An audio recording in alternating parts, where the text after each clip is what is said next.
First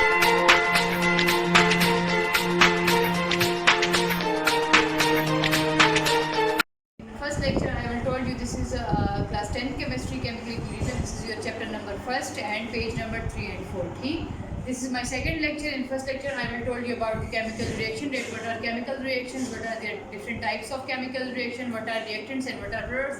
लेकिन दोबारा मैं आप लोगों को थोड़ा सा बताती हूँ कि हमारे पास जो है बेसिकली हम केमिस्ट्री में क्या स्टडी करते हैं. केमिस्ट्री में हमारे पास जो है बेसिकली होते हैं केमिकल रिएक्शन. ठीक है, केमिकल रिएक्शंस को हम स्टडी करते हैं क्योंकि हमारे पास जो है केमिस्ट्री, पूरी केमिस्ट्री जितनी भी है उसमें या तो केमिकल्स होते हैं या फिर हमारे पास कंपाउंड्स वगैरह होते हैं. केमिकल रिएक्शन होते हैं तब कंपाउंड्स बनते हैं, तो कंपाउंड की स्टडी होती है और केमिकल रिएक्शन. सबसे पहले आप लोग के लिए समझना ये ज़रूरी है कि हमारे पास केमिकल रिएक्शन होता क्या है. अगर आप लोग इसको देखें, हमारे पास सोडियम एंड क्लोरीन को हम देखें तो हमारे पास सोडियम एंड क्लोरीन कंबाइन होकर सोडियम क्लोराइड बनाता है. आप लोग यहाँ पर देख सकते हैं कि मैंने दरमियान में क्या किया हुआ है, यहाँ पर जो है एक एरो मेंशन है और इस एरो का मतलब होता है, एरो की डायरेक्शन जो है वो शो कर रहा है कि यहाँ से चीज़ें जो है वो कन्वर्ट होकर इस साइड पे आ रही हैं. ठीक है, so this is left hand side. Left hand side पे हमारे पे एरो की लेफ्ट हैंड साइड पे हमारे पास जो चीज़ प्रेजेंट होती है डेट आर योर रिएक्टेंट्स. ये हमारे पास रिएक्टेंट्स होते हैं. रिएक्टेंट्स हर वो चीज़ को हम कहते हैं जो हमारे पास रिएक्शन करके एक दूसरे के साथ केमिकली कंबाइन होकर अपनी ओरिजिनल प्रॉपर्टी लॉस करके हमारे पास जो नई चीज़ बनती है उसको हम कहते हैं products. So this is on the left hand side are present reactions and on the right hand side are present products. तो हमारे पास बीच में एक एरो होता है और एरो का मतलब हमारे पास होता है कि रिएक्टेंट्स जो है वो कंबाइन होकर प्रोडक्ट्स में कन्वर्ट हो गए. तो ये हमारे पास था केमिकल रिएक्शन. ठीक है, अब यहाँ पर अगर आप लोग देखें, मैंने बोर्ड पे मेंशन भी किया है. एक साइड पे मैंने मेंशन किया है रिवर्सिबल रिएक्शन और दूसरी साइड पे मैंने मेंशन किया है इरिवर्सिबल रिएक्शन. ठीक है, आप लोग अगर डिफिनेशन को देखें रिवर्सिबल रिएक्शन, इससे पहले भी मैंने थोड़ा बहुत आइडिया आप लोग को फर्स्ट लेक्चर में दिया था. रिवर्सिबल रिएक्शन हमारे पास वो वाली रिएक्शन होती है, the reaction in which products can react again to form reactants. इसमें हमारे पास रिएक्टेंट और प्रोडक्ट्स के बारे में दोबारा मैंने आप लोगों को बता दिया. हमारे पास जो है उसमें मैंने आप लोगों को रिएक्शन में भी बता दिया कि रिएक्टेंट्स जो है वो हमारे पास रिएक्शन करके प्रोडक्ट्स ही बना देते हैं. ठीक है, लेकिन अगर इस डिफिनीशन को हम देखें, the reaction in which products can react again to form reactants. अब ये वो वाली रिएक्शन होगी कि एक दफ़ा रिएक्टेंट्स कंबाइन होकर हमारे पास तो प्रोडक्ट्स बन गया, लेकिन दोबारा ये प्रोडक्ट जो है इसकी ब्रेक डाउन होगी या ये दोबारा कंबाइन होगी, रिकम्बाइन होकर हमारे पास जो है दोबारा रिएक्शन जो है रिएक्टेंट्स बनाएंगे. ठीक है, इसके दरमियान हमारे पास जो है सिंपल वाला एरो नहीं होगा. आप लोग इसको देख सकते हैं कि ये एरो जो है वो सिंपल एरो से डिफरेंट है, ये डबल हेडेड एरो है. ठीक है, सिंगल हाफ एरो जो है वो इस चीज़ को डोनेट कर रहा है और यहाँ पर जो है ये इस चीज़ को डिनोट कर रहा है. ठीक है, तो ये इस एरो का डबल हेडेड एरो का मतलब क्या है कि इसका मतलब ये है कि हमारे पास रिएक्टेंट जो है वो कंबाइन होकर हमारे पास प्रोडक्ट्स बनाते हैं एंड प्रोडक्ट्स दोबारा जो है इसकी स्प्लिटिंग होगी तो हमारे पास जो है वो रिएक्टेंट बन जाते हैं. यहाँ पर अगर आप लोग देखिए 3H2 मैंने लिखा है, साथ में ब्रैकेट में मैंने G मेंशन किया है. इसका मतलब है कि H2 is present in gaseous form, nitrogen also present in gaseous form and here the product is known as ammonia. This is the formula of ammonia and ammonia is also present in the gaseous form. ठीक, तो ये हमारे पास क्या था, ये हमारे पास था reversible reaction. Reversible reaction mean कि रिएक्टेंट्स कंबाइन होकर प्रोडक्ट्स बनाते हैं, प्रोडक्ट्स दोबारा जो है हमारे पास रिएक्टेंट देते हैं. तो बहुत सारे हमारे पास जो है रिएक्शंस होते हैं. अब नेक्स्ट आप लोग रिएक्शन को देखें, हमारे पास है मर्करी ऑक्साइड. मर्करी ऑक्साइड हमारे पास अगेन रिवर्सिबल रिएक्शन है. इसमें मर्करी ऑक्साइड जो है वो उसकी स्प्लिटिंग होकर हमारे पास मर्करी बनती है एंड ऑक्सीजन गैसियस फॉर्म में आ जाता है. मर्करी जो है वो हमारे पास लिक्विड फॉर्म में आ जाती है. यहाँ पर HgO जो है this is in solid state. ठीक है, Hg मर्करी के बारे में आप लोगों को मैं एक चीज़ बताऊँ कि मर्करी हमारे पास क्या है. Hg is the symbol of mercury. जैसे सिंबल से आप लोग फेमिलियर है, आप लोगों ने क्लास 9 में स्टडी किया भी है कि ये हमारे पास एब्रीवेशन होता है. तो Hg is the symbol of mercury. ये हमारे पास मेटल होता है और ये हमारे पास वाहिद वही कॉमन मेटल है जो लिक्विड स्टेट में एग्जिस्ट करता है, जैसे आप लोग रिएक्शन में देख भी सकते हो. वैसे तो हमारे पास जितनी भी मेटल्स होते हैं वो एट रूम टेम्परेचर हमारे पास सॉलिड होते हैं, लेकिन ये वाहिद हमारे पास एक ऐसा मेटल है जो रूम टेम्परेचर पे लिक्विड फॉर्म में है, इसलिए यहाँ पर ये लिक्विड फॉर्म में आ जाता है. ये ब्रैकेट में जो मैंने डिनोट किया है this is the state of matter, ये कौन सी स्टेट ऑफ मैटर में है, ठीक है। तो ये हमारे पास है reversible reaction. Double headed arrow से मैंने इसको मेंशन किया है, और डबल हेडेड एरो का मतलब है कि रिएक्टेंट जो है वो हमारे पास जो है कंबाइन होके हमारे पास प्रोडक्ट बनाते हैं, और प्रोडक्ट्स दोबारा कंबाइन होके हमारे पास रिएक्टेंट बनाते हैं। तो ये तो था हमारे पास reversible reaction. Next go to the irreversible reaction.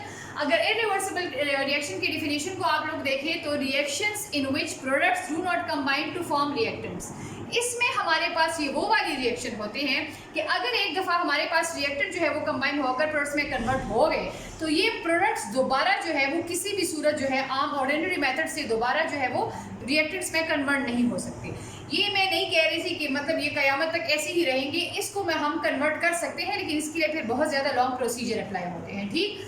अब आप लोग सेकंड रिएक्शन को देखिए, यहाँ पर है magnesium in gaseous form and HCl hydrochloric acid in liquid form, और ये हमारे पास MgCl2 मैग्नीशियम क्लोराइड देता है in aqueous form, and hydrogen gas जो है हमारे पास आ जाती है इन गैसियस फॉर्म, ठीक। तो इसमें हमारे पास ये रिएक्टेंट है और ये हमारे पास प्रोडक्ट्स है। इसमें क्या होता है, इसमें अगर एक दफ़ा रिएक्टेंट्स हमारे पास कंबाइन हो जाते हैं, अगर इस रिएक्शन को हम देखें मैग्नीशियम एंड HCl वाली रिएक्शन को हम देखें तो हमारे पास क्या होगा, हमारे पास जो है ये वाला रिएक्शन जो है वो तब तक चलता रहेगा जब तक हमारे पास जो है तमाम का तमाम मैग्नीशियम जो है वो यूज़ ना हो जाए और वो HCl के साथ कंबाइन होकर मैग्नीशियम क्लोराइड ना दे, ठीक। अगर एक दफ़ा सब का सब जो है मैग्नीशियम हमारे पास जो है वो यूज़अप हो गया रिएक्शन में, हाइड्रोक्लोरिक एसिड के साथ कंबाइन हो गया, मैग्नीशियम क्लोराइड बन गया, तो हमारे पास ये रिएक्शन क्या होगा, हमारे पास एंड प्रोडक्ट आ गया और ये रिएक्शन हमारे पास जो है वो फिर स्टॉप हो जाएगा, क्लियर, क्योंकि हमारे पास जो है वो प्रोडक्ट्स बन गए और ये प्रोडक्ट्स दोबारा जो है वो रिएक्टेंट्स में कन्वर्ट नहीं होंगे। तो ये तो था हमारे पास इरिवर्सिबल रिएक्शन। अब ये इरिवर्सिबल रिएक्शन और रिवर्सिबल रिएक्शन में बार बार क्यों बता रही हूँ, जैसे कि आप लोग देख रहे हो, आप लोग की चैप्टर का नाम है केमिकल इक्विलिब्रियम। इक्विलिब्रियम का मैंने आप लोगों को पहले भी बताया था कि इसका मतलब है हमारे पास बैलेंस। बैलेंस यहाँ पर तो एग्जिस्ट होने से रहा, क्योंकि ये तो हमारे पास इरिवर्सिबल रिएक्शन है। जैसे हमारे पास रिएक्टेंट कंबाइन होकर प्रोडक्ट्स में कन्वर्ट हो गए तो हमारे पास जो है वो रिएक्शन स्टॉप हो गए, यहाँ पर तो इक्विलिब्रियम एग्जिस्ट होना पॉसिबल ही नहीं है।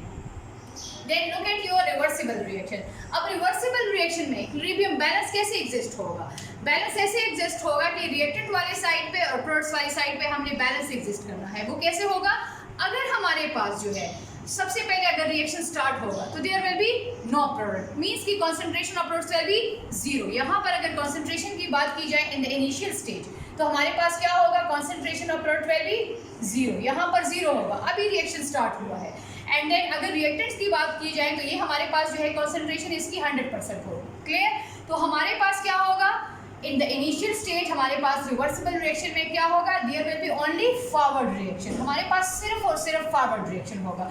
फॉरवर्ड रिएक्शन कौन सा होगा, फॉरवर्ड रिएक्शन हमारे पास वो वाला रिएक्शन होगा जिसमें रिएक्टेंट्स जो है रिएक्टेंट्स कंबाइन होकर हमारे पास बनाएंगे क्या चीज़, प्रोडक्ट्स बनाएंगे, ठीक। और इसको हमने सिंगल हाफ एरो से डिनोट किया है, तो ये हमारे पास बनाएंगे प्रोडक्ट्स, ठीक। अब ये जो सिंगल हाफ एरो से मैंने रिएक्टेंट्स बनाएंगे प्रोडक्ट्स, बिकॉज यहाँ पर कोई प्रोडक्ट नहीं है, तो हमारे पास क्या होगा, हमारे पास जो है reaction will B goes only in forward direction, in forward direction में जाएगा ये हमारे पास, और इसको हम कहेंगे फॉरवर्ड रिएक्शन, ठीक है। तो ये हमारे पास है फॉरवर्ड रिएक्शन, हाफ रिएक्शन जो है वो फॉरवर्ड रिएक्शन होगा। अब जैसे जैसे हमारे पास with the passage of time क्या होगा, more reactants will be combined to product, तो इसी तरह हमारे पास कंसंट्रेशन जो है इसकी डिक्रीज होती जाएगी at with the passage of time. Concentration of reactant will be goes down, ठीक, इसकी कंसंट्रेशन जो है रिएक्टेंट की वो कम होती जाएगी, and concentration of product will be goes up, यहाँ पर जो है हमारे पास कंसंट्रेशन ऑफ प्रोडक्ट जो है वो हमारे पास बढ़ता जाएगा, क्लियर। तो हमारे पास क्या होगा, जैसे जैसे प्रोडक्ट्स बनेंगे तो वैसे वैसे हमारे पास ये दो बात, चूँकि ये रिवर्सिबल रिएक्शन है तो ये हमारे पास प्रोडक्ट दोबारा जो है वो कंबाइन होके या ब्रेक डाउन होके हमारे पास दोबारा रिएक्टेंट्स बनाएंगे, क्लियर। तो जैसे जैसे फॉरवर्ड रिएक्शन जो है वो प्रोसीड होगा, हमारे पास प्रोडक्ट की कंसंट्रेशन ज़्यादा होगी with the passage of time, वैसे वैसे प्रोडक्ट जो है उसकी ब्रेक डाउन होगी और वो हमारे पास कन्वर्ट होंगी इनटू रिएक्टेंट्स, ठीक। तो जब प्रोडक्ट्स हमारे पास रिएक्टेंट में कन्वर्ट होंगे, that is the reaction will proceed from right hand side to the left hand side, ठीक। तो प्रोडक्ट्स हमारे पास बनेंगे, तो प्रोडक्ट से हमारे जब पास बनेंगे तो उससे क्या चीज़ हमारे पास आएगी, रिएक्टेंट्स आएगा, ठीक। तो ये हमारे पास क्या होगा, ये हमारे पास होगा रिवर्स रिएक्शन। वो वाला क्या था, वो हमारे पास था फॉरवर्ड रिएक्शन, और ये हमारे पास कौन सा रिएक्शन होगा, ये हमारे पास होगा रिवर्स रिएक्शन। ठीक है, तो हमारे पास जो है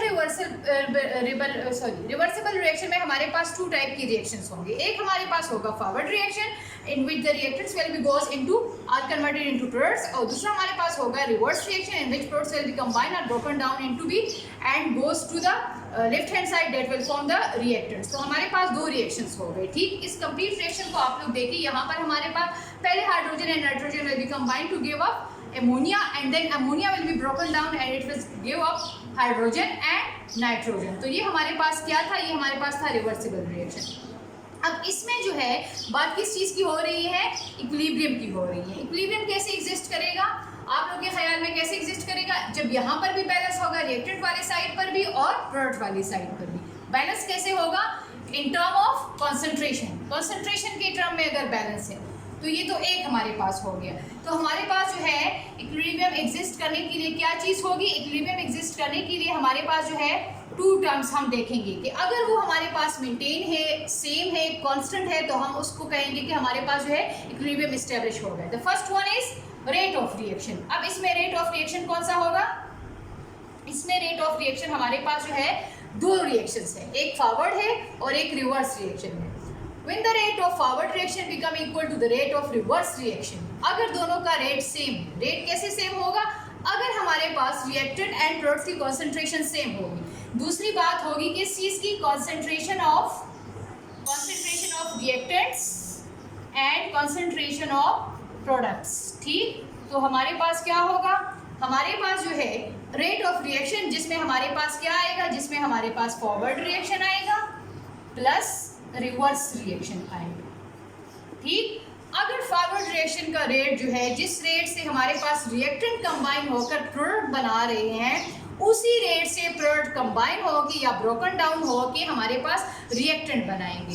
सो this will be the rate of reaction. तो हमारे पास जो है rate of reaction will be equal to forward rate of reaction will be equal to reverse reaction and the concentration of reactant and product will be also equal। so इस state को हम क्या कहेंगे? इस स्टेट को हम कहेंगे chemical equilibrium और डायनेमिक इक्विलिब्रियम। डायनेमिक का मतलब है कि बोथ साइड पे हमारे पास जो है रिएक्शन रेट सेम आ रहा है। क्लियर? डायनेमिक इक्विलिब्रियम, तो ये हमारे पास था डायनेमिक इक्विलिब्रियम। केमिकल इक्विलिब्रियम की बात होती है, इससे पहले मैंने आप लोगों को रिवर्सिबल एंड इरिवर्सिबल रिएक्शंस के बारे में बता दिया। सो केमिकल इक्विलिब्रियम के लिए रिवर्सिबल रिएक्शन का आप लोगों के लिए अंडरस्टैंडिंग ज़रूरी थी। अब केमिकल इक्विलिब्रियम की अगर डिफिनीशन की जाए, हमारे पास जो है reversible chemical reaction is in equilibrium state. Equilibrium state में होगा कौन सा रिएक्शन? Reversible reaction.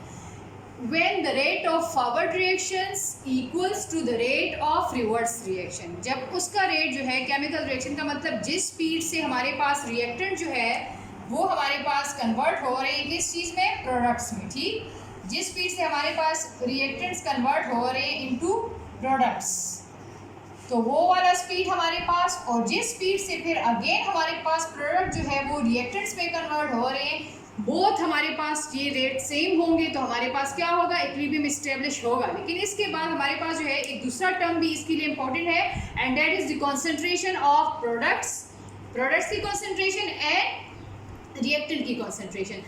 अगर प्रोडक्ट्स एंड रिएक्टेंट की कॉन्सेंट्रेशन सेम है, मीन्स कि यहाँ पर सेम कॉन्सेंट्रेशन ऑफ प्रोडक्ट है। अगर यहाँ पर हम कहते हैं कि 50% प्रोडक्ट है, तो इट मीन्स कि यहाँ पर 50% रिएक्टेंट्स भी होने चाहिए। क्लियर?